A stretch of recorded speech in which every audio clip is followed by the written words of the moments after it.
आज हम पढ़ेंगे क्लास 6 का फर्स्ट लेसन भाषा, लिपि और व्याकरण।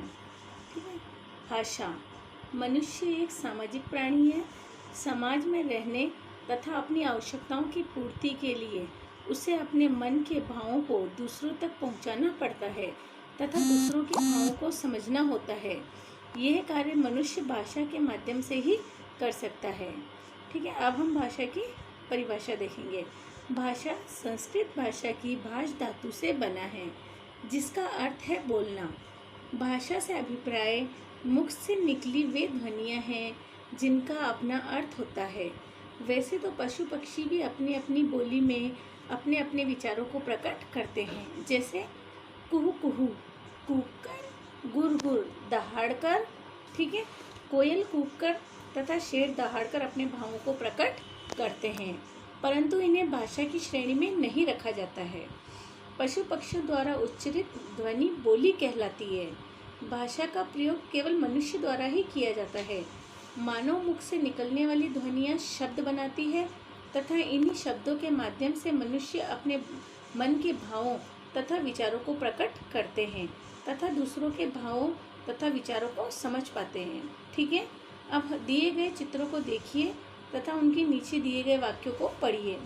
सोहन गेंद से खेल रहा है, लड़के दौड़ रहे हैं, सुमित विद्यालय जा रहा है।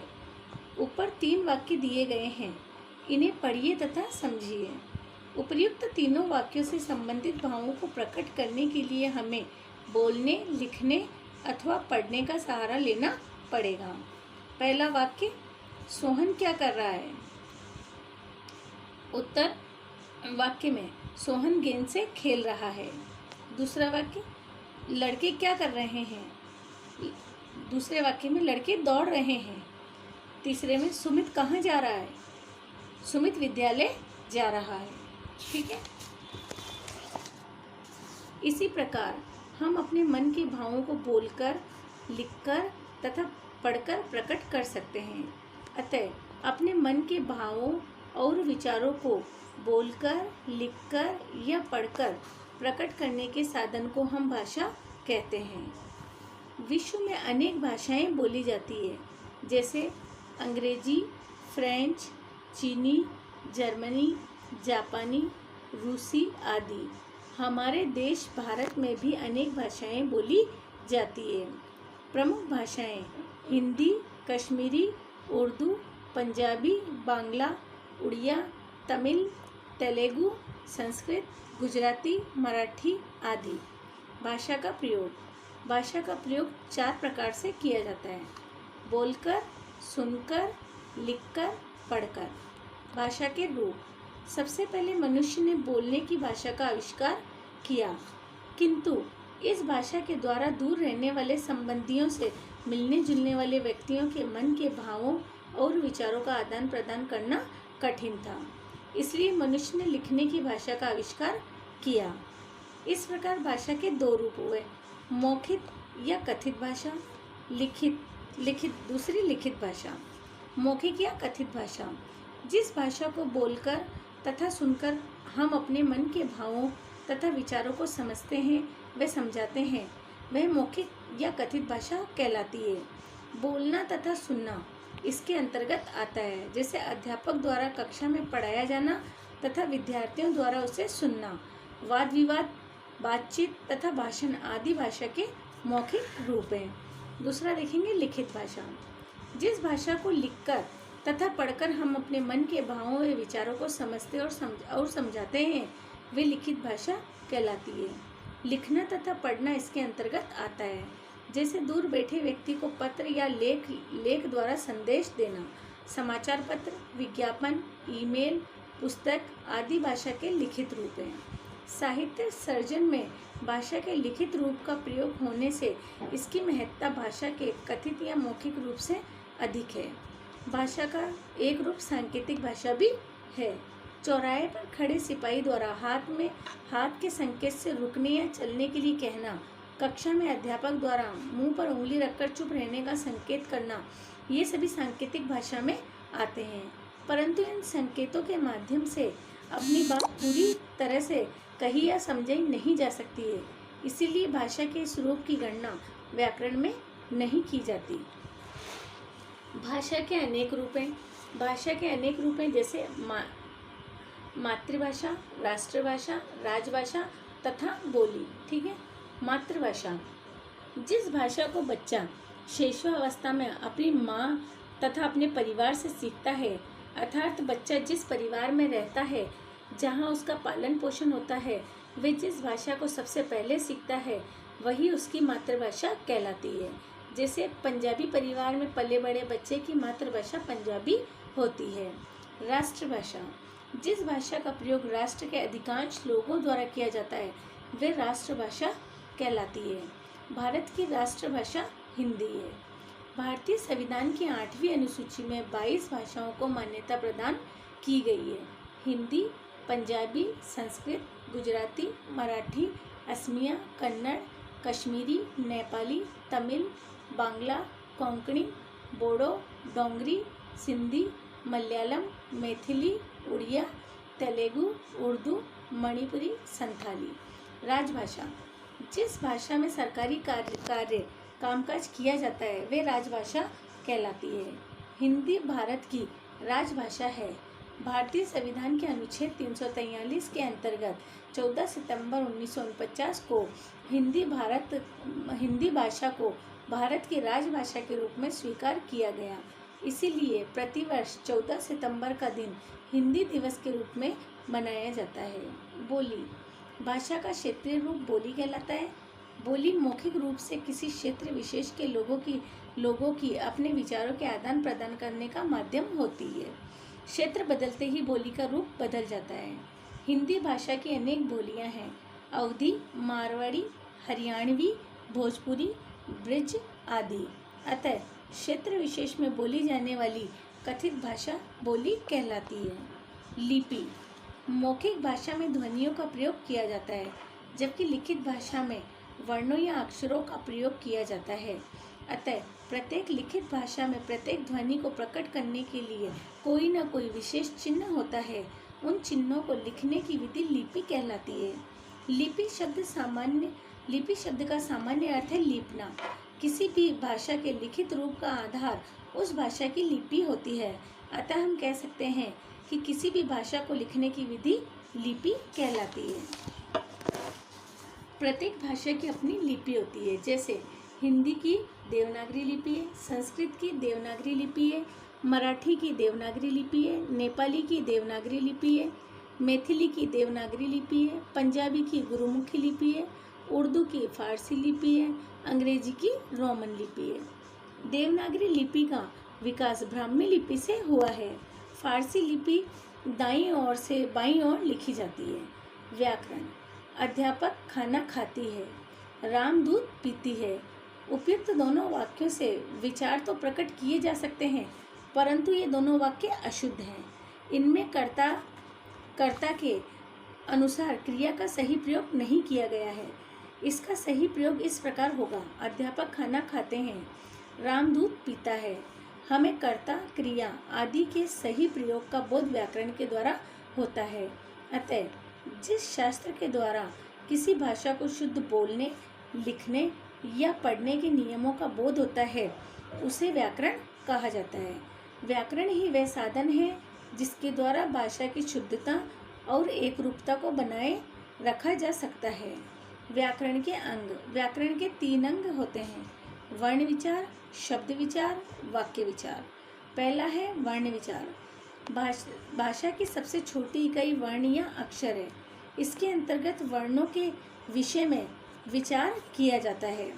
दूसरा शब्द विचार, वर्णों या अक्षरों के मेल से शब्द बनते हैं, अतः इसके अंतर्गत शब्दों के प्रकार, भेद के विषय में विचार किया जाता है। वाक्य विचार, शब्दों के मेल से वाक्य बनते हैं, अतः इसके अंदर वाक्यों के विषय में विचार किया जाता है। हाँ, आओ दोहराएं। भाषा भावों तथा विचारों के आदान प्रदान का साधन है। भाषा के 2 भेद होते हैं: मौखिक और लिखित भाषा। प्रत्येक भाषा की अपनी लिपि होती है। हिंदी भाषा की लिपि देवनागरी है। क्षेत्र विशेष में बोली जाने वाली भाषा बोली कहलाती है। मौखिक ध्वनियों को लिखित रूप देने के लिए जिन चिन्हों का प्रयोग किया जाता है उसे लिपि कहते हैं। भाषा के शुद्ध रूप का ज्ञान हमें व्याकरण के द्वारा होता है। व्याकरण के मुख्य 3 अंग होते हैं: वर्ण विचार, शब्द विचार तथा वाक्य विचार। अब हम 6th क्लास का फर्स्ट क्वेश्चन देखेंगे। मौखिक प्रश्न, हमारी राष्ट्रभाषा कौन सी है? हमारी राष्ट्रभाषा हिंदी है। बच्चों, ये आपको नोटबुक में नहीं करना है। आपके विद्यालय में कौन कौन सी भाषाएं पढ़ाई जाती है, नाम बताइए। हिंदी, अंग्रेजी, संस्कृत पढ़ाई जाती है। जो भाषा आप अपने परिवार से सीखते हैं उसे क्या कहते हैं? तो जो हम अपने परिवार से सीखते हैं उसे हम मातृभाषा कहते हैं।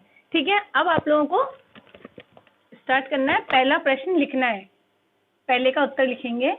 पहला प्रश्न है, भाषा किसे कहते हैं? भारत देश में बोली जाने वाली किन्हीं 5 भाषाओं के नाम लिखिए। अपने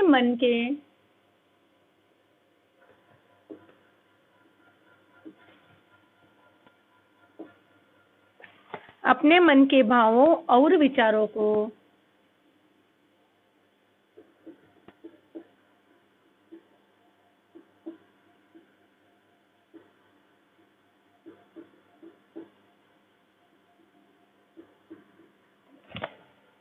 बोलकर, लिखकर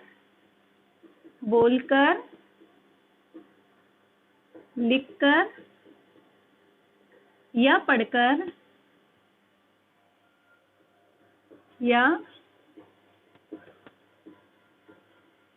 पढ़कर प्रकट करने के साधन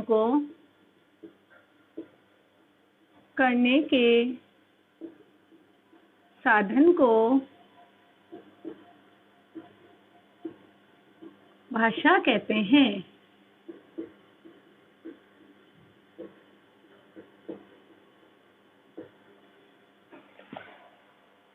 हिंदी, पंजाबी, संस्कृत, गुजराती,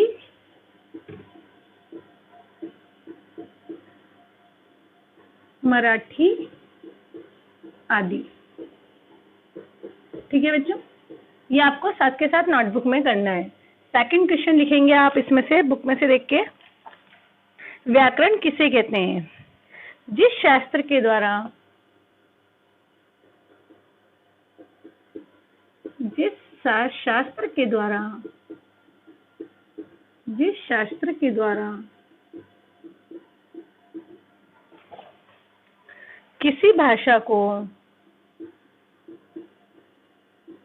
किसी भाषा को शुद्ध बोलने,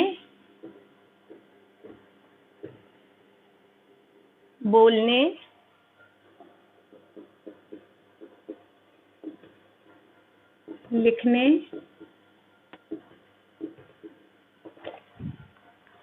या पढ़ने के नियमों का बोध हो,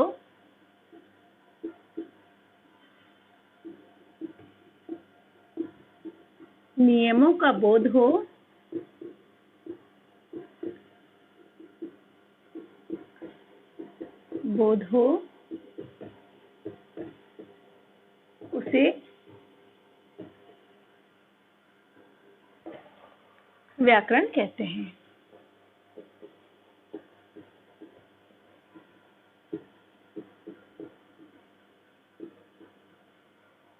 नेक्स्ट थर्ड क्वेश्चन है अपना,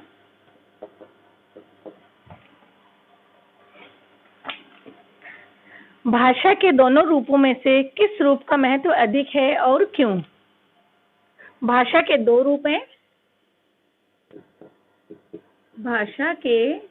रूप हैं।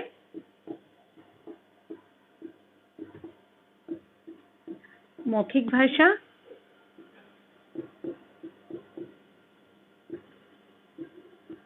दूसरा लिखित भाषा।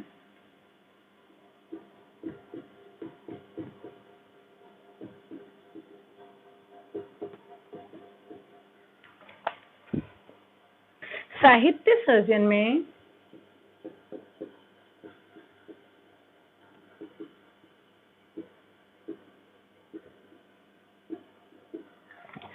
सर्जन में भाषा के लिखित रूप का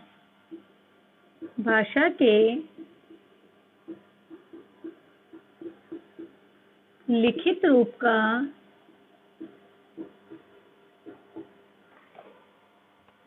प्रयोग होने से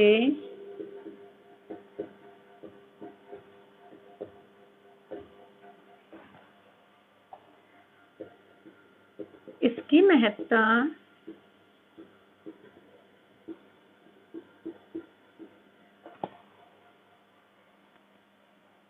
मौखिक रूप से अधिक है। मौखिक रूप से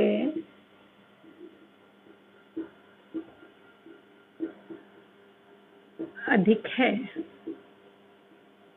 ठीक है, नेक्स्ट क्वेश्चन नंबर 4 देखेंगे।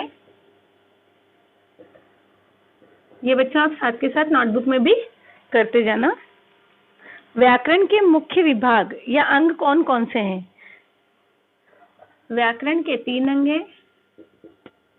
व्याकरण के 3 अंग हैं।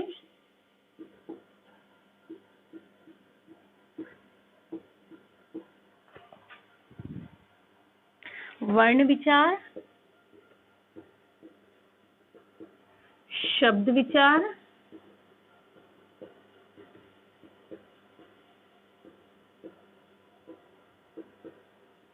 थर्ड है वाक्य विचार।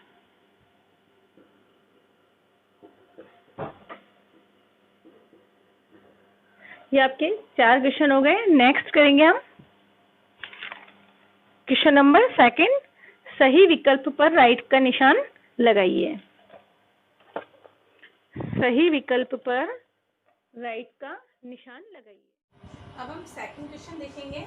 सही विकल्प पर राइट का निशान लगाइए। भावों तथा विचारों के आदान प्रदान का साधन है। तो भाषा है बच्चों। सेकंड है भारतीय संविधान में मान्यता प्राप्त कुल भाषाएं हैं 22। प्रतिवर्ष हिंदी दिवस के रूप में मनाया जाता है 14 सितंबर को। लिखने की विधि कहलाती है लिपि। ठीक है, अब हम लिखेंगे कै। सेकंड वाले का कै बहुविकल्पी भावों तथा विचारों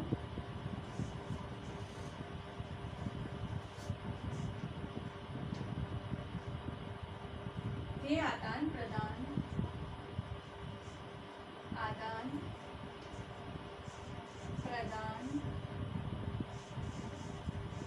का साधन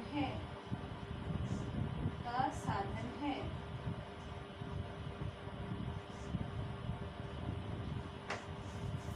भाषा पे टिक करेंगे। भाषा, ठीक है। भारतीय संविधान में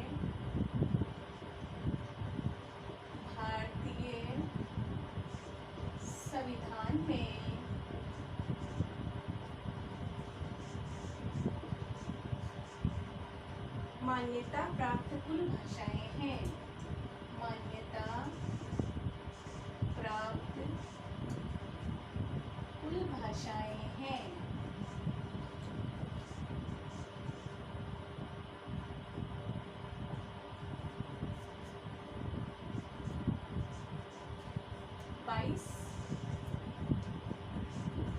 इसी पे टिक करेंगे। ग वाला लिखेंगे। प्रतिवर्ष हिंदी दिवस के रूप में मनाया जाता है। प्रतिवर्ष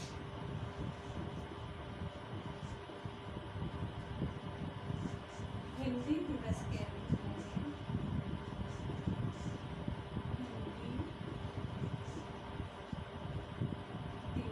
रूप में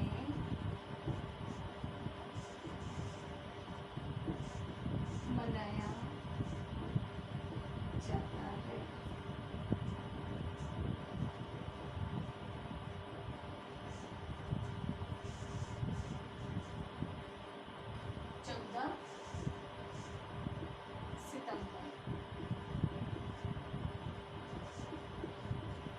नेक्स्ट,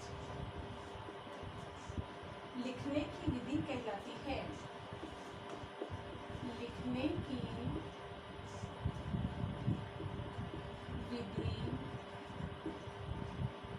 कहलाती है।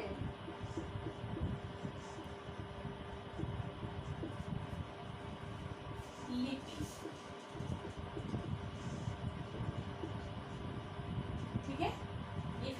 देखिए आप अपनी अपनी बुक में। नेक्स्ट थर्ड क्वेश्चन देखेंगे हम। रिक्त स्थानों की पूर्ति कीजिए। रिक्त स्थानों की पूर्ति कीजिए। ठीक है, इसका पहला देखेंगे। भाषा का क्षेत्रीय रूप कहलाता है। भाषा का क्षेत्रीय रूप बोली कहलाता है।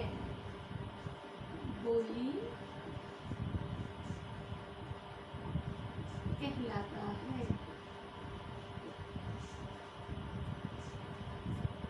सेकंड देखेंगे ख वाला। प्रतिवर्ष 14 सितंबर के रूप में मनाया जाता है। प्रतिवर्ष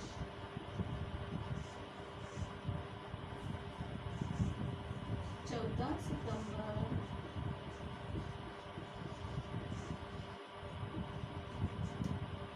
हिंदी दिवस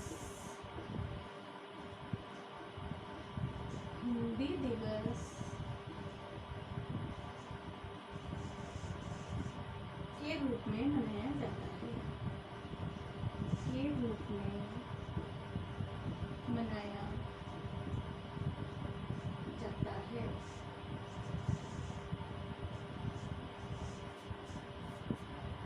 देखेंगे नेक्स्ट वाला।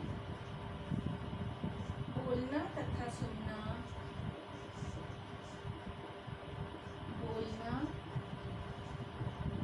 तथा सुनना मौखिक भाषा के अंतर्गत आता है। मौखिक भाषा के अंतर्गत आता है।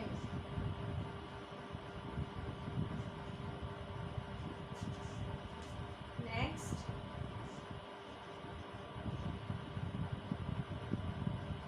मन के भावों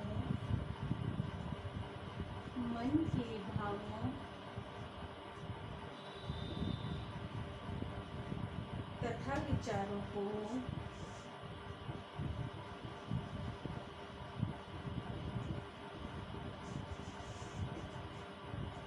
प्रकट करने का माध्यम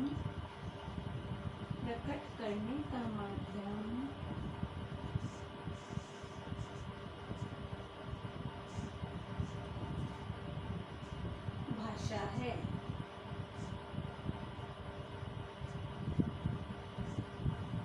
ये हो गए बच्चों आपके थर्ड क्वेश्चन।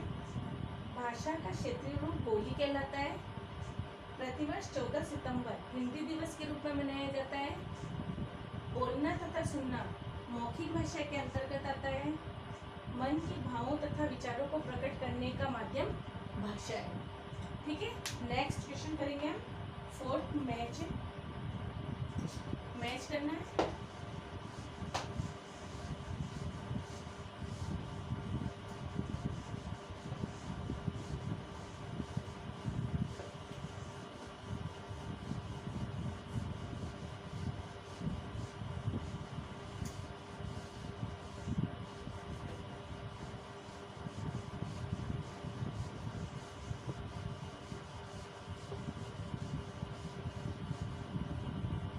Question number 4।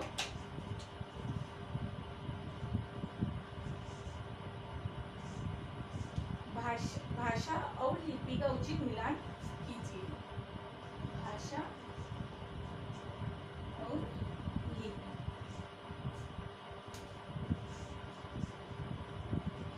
अब हम यहाँ मिलान करेंगे। पहले भाषा लिखेंगे।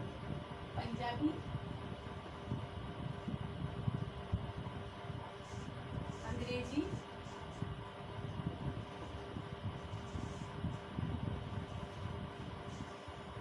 हिंदी,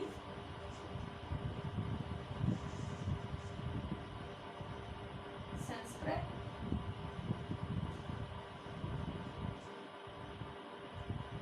उर्दू,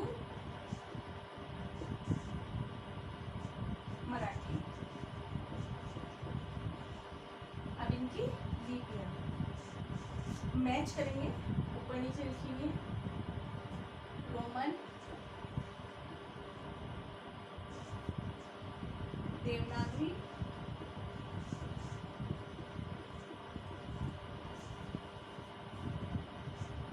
फारसी,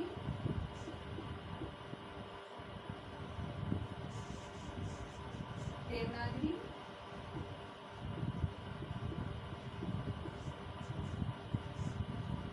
गुरुमुखी,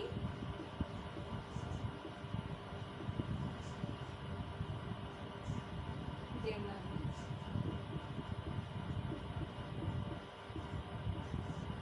पहली है बच्चों पंजाबी, पंजाबी की गुरुमुखी, ठीक है, ये फर्स्ट वाली। अंग्रेजी की हमारे रोमन लिपि है, ये सेकंड वाले का। First, second, third, fourth, fifth, sixth. Hindi की देवनागरी लिपि है। संस्कृत की देवनागरी लिपि है। उर्दू की फारसी लिपि है। मराठी की देवनागरी। ये मिला होता है, ठीक है। नेक्स्ट क्वेश्चन देखेंगे, क्वेश्चन नंबर 5। सही और गलत का चिन्ह लगाइए। पहला है, हम केवल बोलकर ही अपने भावों तथा विचारों को प्रकट कर सकते हैं। रॉन्ग। हम केवल बोलकर ही नहीं, हम लिखकर भी अपने विचारों को प्रकट कर सकते हैं। तो पहले में क्या वाला आएगा हमारा, हम केवल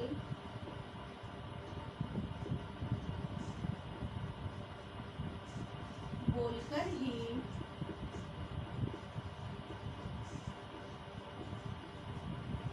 अपने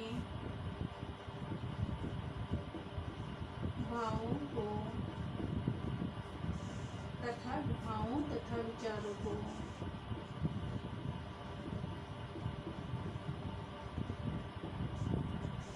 प्रकट कर सकते हैं।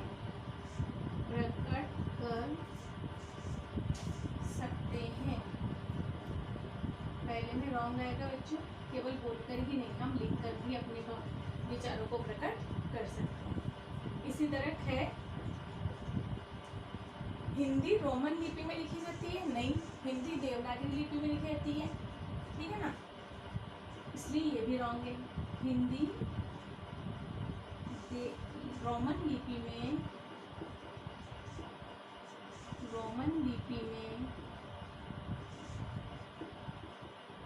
लिखी जाती है।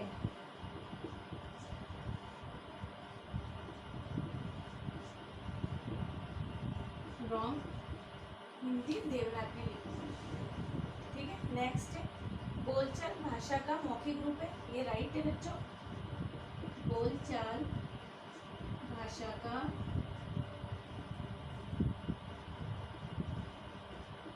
मौखिक रूप है, बिल्कुल सही है। बोलना भाषा का मौखिक रूप ही कहलाता है, ठीक है। नेक्स्ट, क्षेत्र विशेष में बोली जाने वाली भाषा बोली कहलाती है, राइट। क्षेत्र विशेष में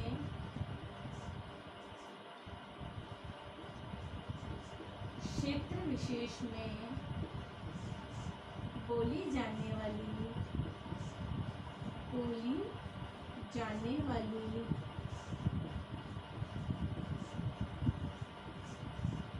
भाषा बोली कहलाती है, राइट है बच्चों, ये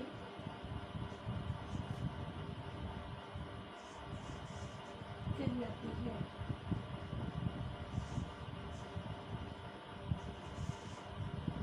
राइट है। नेक्स्ट है, लिखित रूप भाषा का प्राचीनतम रूप है, नहीं है बच्चों, क्योंकि जब हमने चैप्टर पढ़ा था तब हमने पढ़ा था कि सबसे पहले मनुष्य ने बोलने के साधन को ही भाषा बनाया था, वो बोली के द्वारा ही अपने विचार प्रकट करता था, लेकिन उसको ये सही नहीं लगा, तब उसने लिखित भाषा का निर्माण किया था, ठीक है ना। तो लिखित भाषा प्राचीन नहीं, मौखिक भाषा प्राचीन रूप है, ठीक है ना। नेक्स्ट है, लिखित रूप, लिखित भाषा, लिखित रूप भाषा का प्राचीनतम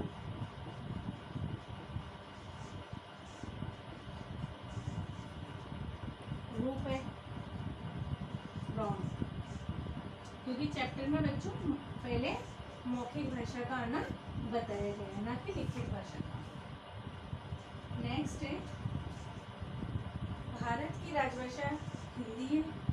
राइट, भारत की राजभाषा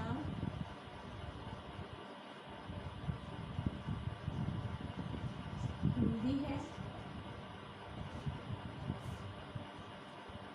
राइट, ये फिल कर लीजिए अपनी अपनी बुक में। ये सारा वर्क आपको बच्चों नोटबुक में करना है। नेक्स्ट क्वेश्चन नंबर 6 देखेंगे।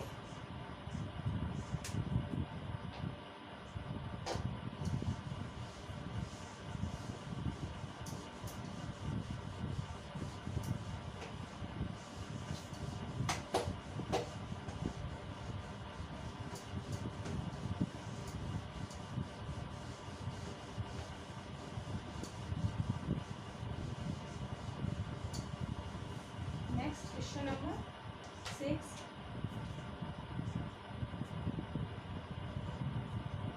निम्नलिखित उदाहरणों में भाषा के जिस रूप का प्रयोग हुआ है उस पर बोला बनाइए। क्या? पत्र लिखना, पत्र लिखना। अब बच्चों आपको समझ में बहुत अच्छे से आ गया होगा कि पत्र लिखना भाषा का कौन सा रूप है। तो पत्र लिखना भाषा का लिखित रूप है, तो लिखित भाषा पे हम बोला बना देंगे। ठीक है।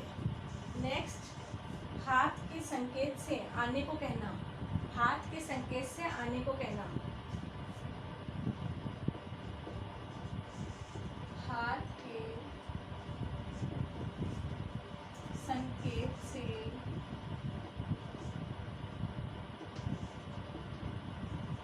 आने को कहना, आने को कहना, सांकेतिक भाषा, सांकेतिक भाषा। इसमें संकेत दिया जा रहा है इसलिए ये सांकेतिक भाषा है। नेक्स्ट, मोबाइल पर बातचीत करना, मोबाइल पर बातचीत करना, ये बच्चों मौखिक रूप है। ठीक है ना, मौखिक भाषा, मौखिक भाषा। नेक्स्ट, अखबार पढ़ना, अखबार पढ़ना, ये भी बच्चों लिखित भाषा है, लिखित भाषा, क्योंकि जो लिखा होता है उसे ही हमें पढ़ना होता है, इसलिए ये अखबार पढ़ना है। हालांकि पढ़ना है अखबार, लेकिन लिखे हुए को पढ़ रहे हैं, इसलिए ये लिखित भाषा कहलाएगी। ये सारा नेक्स्ट है क्वेश्चन नंबर 7। ये सारा वर्क आपको नोटबुक में करना है, बुक में भी फिल करना है। संकेत के आधार पर 4 बोलियों के नाम लिखिए। पहली मलयालम,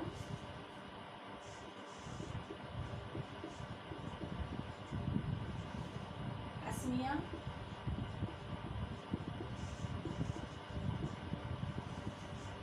भोजपुरी,